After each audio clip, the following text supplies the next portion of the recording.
Сәлем достар.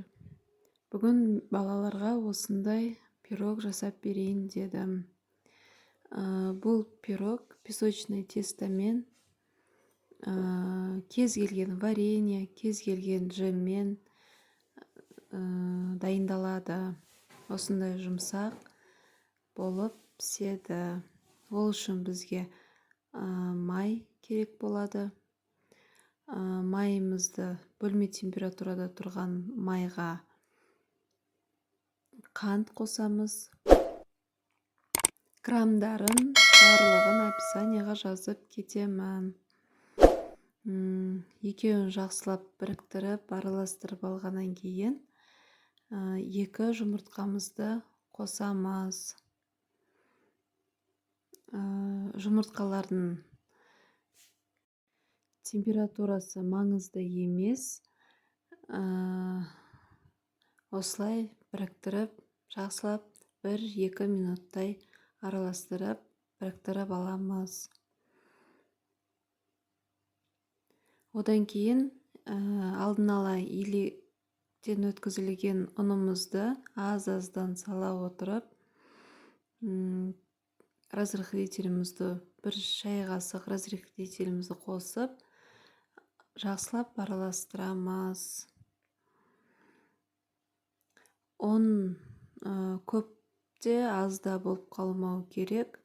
Көп болып қалса, жаңа тестамыз қатты болып піседі.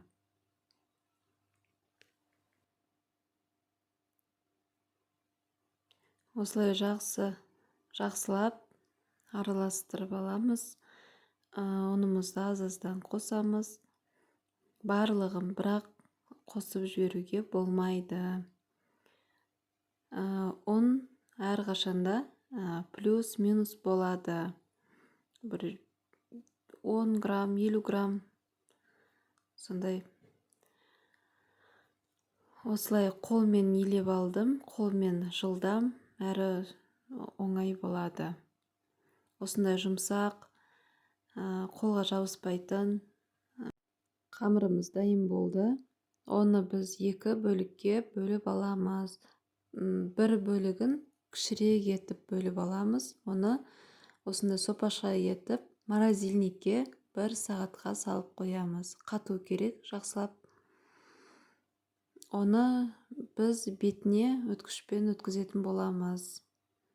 Ал үлкендеу бөлігін холодильникке салып қоямыз. Кейін жаюға, протеинге жаюға оңай болсын деп, мен осылай қолмен басып қоямын. Протеинімді осындай сармаймен майлап алдым. Пергамент болса, пергаментке де жайып алуға болады. Менде ол бітіп қалыпты. Осылай май жағып қана жайып алдым. Одан кейін кез келген варенье салып, осылай жаңағы морозильникке салып қойған қамырымызды алып, өткіштен өткіземіз. Пирогтың осындай барлық жерлеріне өткізу керек. Мінекей осындай пирог дайын болды менде. Өте жұмсақ, дәмді болып шықты. Видеоның соңына дейін қарағандарыңызға рахмет. Дайындап көріңіздер.